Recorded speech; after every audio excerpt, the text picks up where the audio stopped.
Ibo Munize Mose kena kwa mwana no basi nketa tongwe video na afuna kukwebe ya bo video wana nwoke bo Ebru Dance mana Vogechi finalized everything yesterday morning and yesterday afternoon, so she's back home now.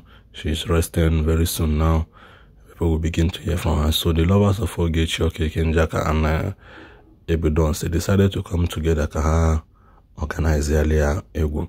So yeah, no ego no kiga kwante ke ego amaka, but not look very funny because we put a beating when I na Ebru Dance amadam na voice again ka mazamon kimoni ana banke ka weta nchala man we do this. So for the lovers of Vogechi, Okeke Njaka, I can boldly say that Vogechi, Okeke Njaka is now back. Like I said, you people should keep your hand crossed and keep your ears open and always come to check on this channel because now a lot of news will be dropping, a lot of updates today, because now Vogechi Njaka will tell her own story by herself. I keep saying this now, no ya no, and the people na pretending na habo holy unu ya no kwana ka hasiwe the channel, and enough no buru nda front line na ohanwa jeme Vogechi harass bondiji metago, including others, including other bloggers, including a lot of things men at that place. But nevertheless, achomkunu ge video egu Ebru Dance go bikina ina ge egwa kabaro na like contribution again and comment section. Don't forget to always click on that like button. It helps the video to go viral, it helps the video to go well. So your comment is also allowed, both the positive and the negative ones, all of them beginning they make the video now go from. Just keep clicking the likes on this video and also drop your comment. Make sure you share our video kandozo when I feel on our channel. So for the time being and for the meantime, this video for you dedicated to Vogechi, Okeke Njaka Mbosi Nketata kodikwa na mbozo mdebai.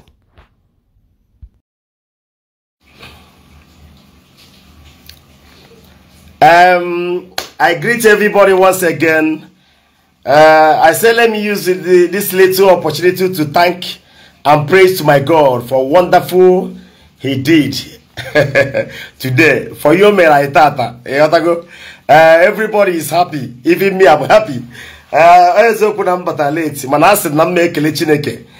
Because obuli ke mmadu. Onya ona se no ike ya. Emano onya amaro onya uchineke. Because all God bu first. Nke anyị na-eme wu just go wee wuru na anyị na-eme nke anyị ji wuru mmadụ. Ịghọtago? Mana Chineke na-ebute ụzọ n'ihe niile a na-eme.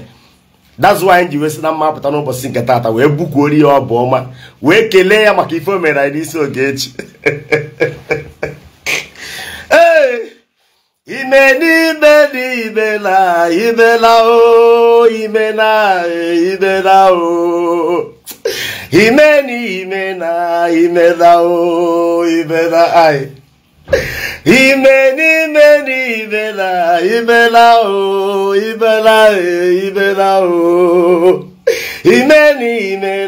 imela o imela nwa gboro gị imela o Jehova m Chukwu m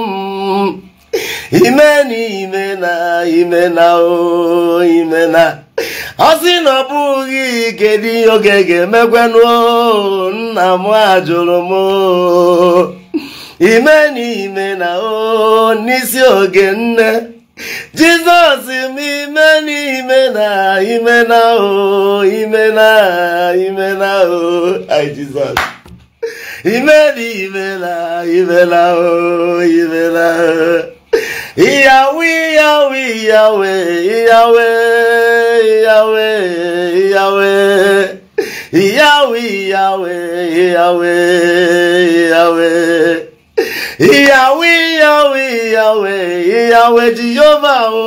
Jehova Chukwu m Yahweh ai oh Jesus onye nweme orugwe go serukwa kwa mgbe iji anara ekele juru m ọnụ eze m dadio ai Onye misi onye isi agha mee orugwu ego serukwa o mgbe iji anara ekele juru m ọnụ eze m ihe ọgụ egwu ga nnagoro gị o choje na mmụọ bịanụ nara ekele m o ha gwa gị bụ n'odogwu Chukwoje na mmụọ odogwu agabara akụ eriserisi eze gbuo life ike imele oge echi lọlọma nke lụrụ oge echi ihe ike imele oge gbuo oge njaka nwanyị wekwela obi ọma nwanyị bụ mmadụ n'obi ya iyawe ozerụmakara onye isi agha mee orugwu ego serukwa mgbe iji anara ekele juru m ọnụ eze m dadi mo ala metiri gị ala makuru gị egwu. Hey, our God is good.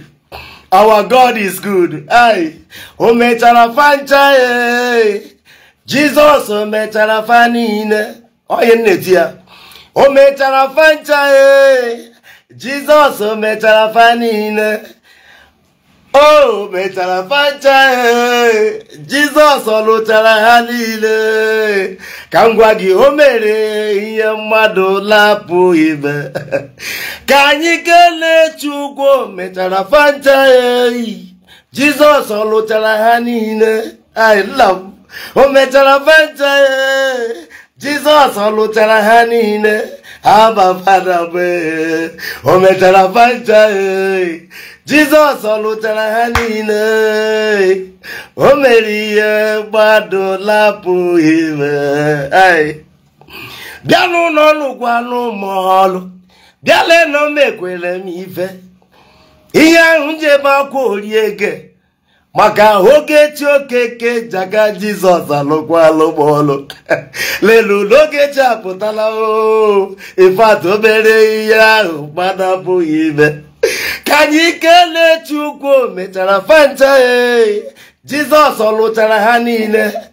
Chike onye amị o mechara fancha Jizọs ọ lụchara ha niile. Chike budonu nwa Tila lụrụ bọọlụ oge chapụtala n'udo mekwere ihe mmadụ lapụghị ime. Onwe ndị na-agba kirikiri asị fanọ na Abuja ka ha mekwanụ ka oge chigharị pụtazi ọzọ gba Jizọs jire ha jide ha cha wee gbajisie aka o mekwere ihe mmadụ lapụghị ime. Otu nwaanyị nọ na-ebugagharị na ọ ga-emesi oge echi ike. Nwa nwumanụ na-agbachagharị na ọ ga-egbugo oge eji egbu na zelu asịla ọ na-agbachagharị na ọ ga-emekwe n'oge m ife mana ọ marị na Chineke na-asala anyị okwu akwụ na-afụ na ya ahụ mechara fancha Jizọs o mechara ha niile. Lenu ụlọ lụchara ha ncha Jizọs o mechara fa niile. Chike wuo ya bịa lụchara fancha Jizọs ọ lụkwara ha niile. Ghọtago o mekwere ihe mmadụ na-apụghị ime. Because I'm happy today. I don't want to say anything this moment. Today is praise. I say let me use 10 minutes to praise my God for what he did today. Chineke lụrụ anyị ọlụ dị egwu. Ihe mmadụ na-apụghị ime ka Chineke mere anyị n'isi Ogechi. Maka ụfọdụ na-asị ya nọrọ ebe a 3 years. Ụfọdụ na-asị ya nwụọ ebe ahụ. Ụfọdụ na o mere gịnị? N'oge m mere gịnị nwaanyị dị mgba. Karịsịa ọga Chineke emego ya. Ịghọtago Chineke emegoro anyị eziokwu ya happy today. Asị Igbo mechara ya niile na ka nkelegoro ụmụnne m n'ebe a. I say aloud I greet you. Eke Nnenna I greet you. Ana m ekele gị Abosede Oluwatoyi ana m ekele gị. Nwaanyị afọ ya wuyere m ọ na-ala Igbo. Ana m ekele gị. Lotachukwu gịnị? Agwaniru. Okay, Lotachukwu Agwaniru I greet you. Nwangwu Julia, I greet you. He said, thank you, Jesus. And make a long one and I make a let we are happy today. We praise the name of God because He have done it again. Okay, China, see, I'm now got about 3 years. So we praise I like I enable Ni no mera ife mmadụ na-apụrụ ime. Ịghọtago? Ka anyị kelee Chukwu mechara fancha Jizọs mechara ha niile. Ọ lụchara fancha Jizọs mechara ha niile kelee ma ba fada. Ọ lụchara fancha Jizọs mechara ha niile. O mekwere ihe mmadụ na-apụghị ime. Ai. Asị nọ lụrụ m ọlụ. Asị no mekwele m ife. Asị no lụrụ m ọlụ nke mmadụ na-apụghị ịlụrụ m. Asị no zọpụtara oge nne. Asị no lụrụ oge echi ọlụ. Ifeatị o mekwere ihe mmadụ na-apụghị ime. Ndị niile na-asị n'oge echi ga-anwụ na-esela o mego n'ụlọ ụva m n'anya. Ndị niile na-eche na nesi ihe ka oge ka ga-apụtakwu na fugo na Chika anyị emekwala ya ọzọ maka na o mekwere ihe mmadụ na-apụghị ime. Ka anyị kelee Chukwu mechara fancha Jizọs mechara fa niile. Ọ lụchara fancha Jizọs lụchara ha niile kelee ma ba fada m. O mechara fancha Jizọs lụkwara ha niile.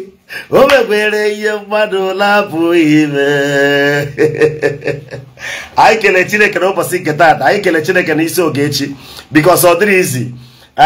Today kịta ahụ abalị if not aka ya agbanye egwu agba wee zọọ egwu azọ. So all the haters, let them go and knock their head on the wall. Ịghọtago?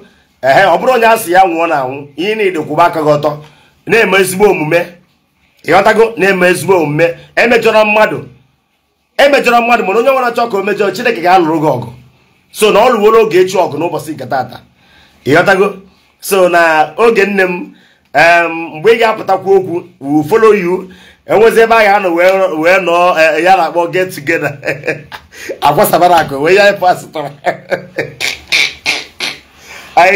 Anyị jere imere ego ka ị gbada kwa akwụkwọ nkịtị a.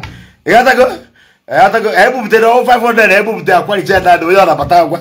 Ịghọtago? Ya dị mbọsị ya apụtakwu okwu we Nigerians we support you. Isigoro na ihe ọhụrụ esiri n'idiri na ihe ekpere we will do it for you to be happy. Maka onye nke anyị ka ewu. Ịghọtago? Oge nne m onweghị na-emere anyị mee. Onye ọbụla ji Chineke ji ihe niile. Ịghọtago? Ha wubere ọta nke ha because anyị na-anụ ka ọ na-ekwu okwu ọ na-akpọ ihe ọ na-akpọ afọ ọ na-akpọgasị anyị ma we know everything. Anyị nọkwa na-akpọkwa ọta nke anyị. So ọta jagburu ọta the lesser ọta bawo. Ịghọtago maka anyị gba ebe anyị si pụta ọchị obechara fancha.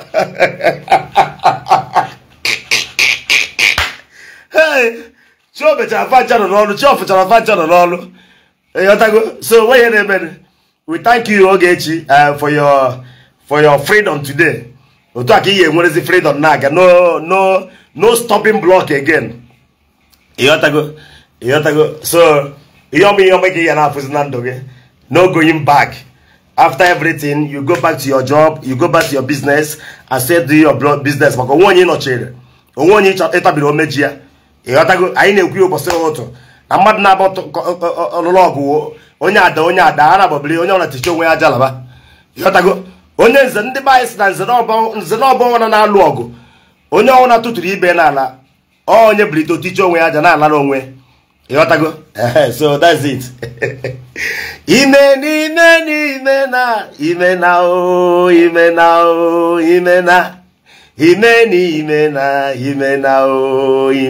hey nna m imena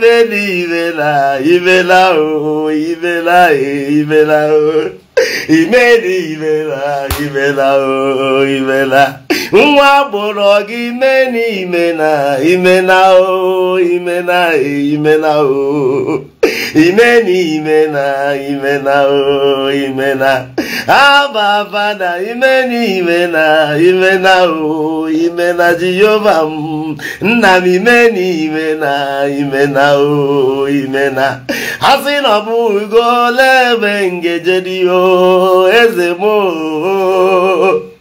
omenu kom imena o imena asị na ọ bụ ego ga-aga anwụ mana Chukwu esila ọma mme eze m imeni imena imena o imena asị na ọ bụ gị gịnị ka oge ga-akọdị o onye nzọpụta m nna m imeni imena imena o imena Zion, Zion, we move, oh.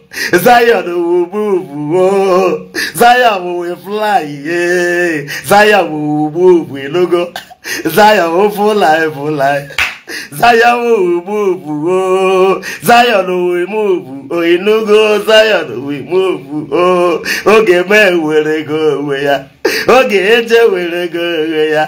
Okay, eje putagoru, oh. Okay, ne where go, ya? Ego ya putagoru, no. Ala me wezi agorio, no you bo solo bogoria. La Chukwu bele bive, na iri kita. Ifeatụ ọ ga na-aba m alụ maka sisi oge nọ n'ime ama m ihe mma akọ ndị osi ebe a pụọ mana kịta ndị ga na-adịzi n'alụ ọsọbugo m oge ndị apụtago onye ọbụla aṅụrịma onye ọbụla agbaba egwu onye ọbụla aṅụrịma n'oge nna apụtago eze m asị m ime na imela o asị m Yahweh Yahweh Yahweh Yahweh Yahweh Yahweh Yahweh Yahweh Yahweh Yahweh asị m Yahweh Yahweh Yahweh Yahweh Yahweh Yahweh Yahweh, Yahweh, Yahweh, Yahweh, Yahweh. Almighty Father, we worship you. Oh God, we glorify your name because there's no one like you. Your MM is MM. Once he say yes, is yes. God, we thank you for today victory towards Ogechi. We worship you, we honor you because there's no one like you. We glorify your name because once you say yes, nobody can say no. We thank you for the vindication today. We thank you for the final verdict towards Ogechi today. Oh my Lord, we worship you. We glorify only your name. There's no one can be used to compare you, both now and forever. That is why we are worshiping you. We are glorifying your name. We say, may you only be honored forever. In the mighty name of Jesus Christ. As Ogechi come out from detention today, I pray, may nothing again stop her from going back to her place.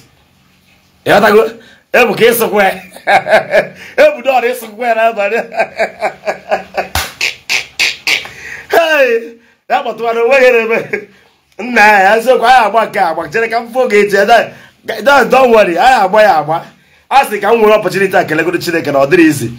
Anything I remember, which I got a booze and no to in a touch note to I won't matter what was young. You got to go, but I want my to the other Chineke. You got to go, but go one thing as we go to Onye, nothing as we go to Onika or go away. He came with that out Chineke. So God first before anything. So we thank God for today's victory. We thank God on behalf of Ogechi for what God have done in her life today. I na sick a Kaleni and Bulanine. Ikbisara nine, nkwayogu nine, otutoma nine, isala nine, ndoyogu nine di sara nai, eze bubai wu Jesus Christ. Ebi, na ha Jesus. Umunem ngwano ya den bikon. Asika nwere opportunity akele Chineke n'ihe mere anyị. Maka na ọ dịrị izi. O mere anyị kele ya ka ọ ya okwechi niile, o mekwara ya ọzọ. Ana m asị na ọ ya dịrị anyị mma. Anyị ndị na watch me about all my fans. Ma ndị ka ya watch ma ndị nọ online. Ana masika Chineke gozere m unu n'ofu na Jesus Christ bụ onye nwe. Amen. It shall be well with everybody. Amen. Ka ọ dị na ngwe na aṅụrị na obigo. Oze na aṅụrị na oge apụtago. Hey, thank you, Jesus. God will watch.